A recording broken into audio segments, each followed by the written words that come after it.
नमस्कार, मी सद्दाम सिमुल्ला. आपण पाहतात SM नेटवर्क पुस्तक पीपल मराठी. चला तर पाहूया आजची ठळक घडामोडी.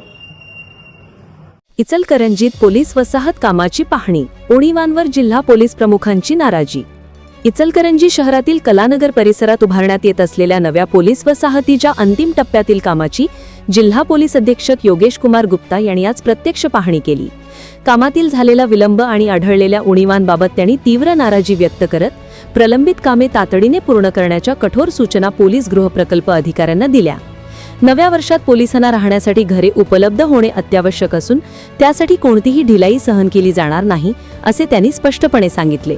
गुप्ता यांनी संकुलातील प्रत्येक फ्लॅटची सविस्तर तपासणी केली. हॉल, किचन, बेडरूम, स्वच्छतागृहे, फायर सेफ्टी प्रणाली तसेच बाहेरील वरांड्यांची पाहणी करून दर्जेदार कामाची खात्री करण्याचे निर्देश दिले.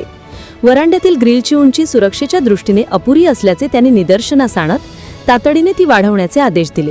याबाबत वरिष्ठ कार्यालयाशी प्रस्ताव सादर करण्याची सूचना देखील देण्यात आली. कामातील विलंबाबद्दल नाराजी व्यक्त करत SP गुप्ता यांनी स्वच्छता कामे, अंतर्गत रस्त्यांची पूर्तता, लिफ्टसाठी ना हरकत प्रमाणपत्र मिळवणे तसेच महापालिकेचे भोगवटा प्रमाणपत्र मिळवण्याची प्रक्रिया वेगाने पूर्ण करण्याच्या सूचना दिल्या. संकुल त्वरित राहण्यायोग्य बनवण्यासाठी सर्व प्रलंबित कामांना गती देण्याचे त्यांनी स्पष्ट केले. संकुलातील मोकळ्या जागांचा नियोजनबद्ध उपयोग करावा आणि आवश्यक सुविधांची पूर्तता करावी, असेही त्यांनी सांगितले. पोलीस गृहप्रकल्पाचे बांधकाम अभियंता हर्षवर्धन आयरेकर यांनी नियोजित आराखड्यानुसार काम सुरू असल्याचे सांगितले.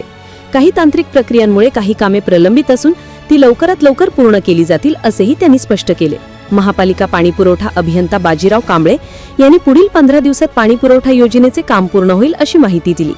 या पाहणी दौऱ्यात अप्पर पोलीस अधीक्षक अण्णासाहेब जाधव, उपअधीक्षक विक्रांत गायकवाड, पोलीस निरीक्षक शिवाजी गायकवाड, सहाय्यक पोलीस निरीक्षक प्रशांत निशानदार आदी उपस्थित होते.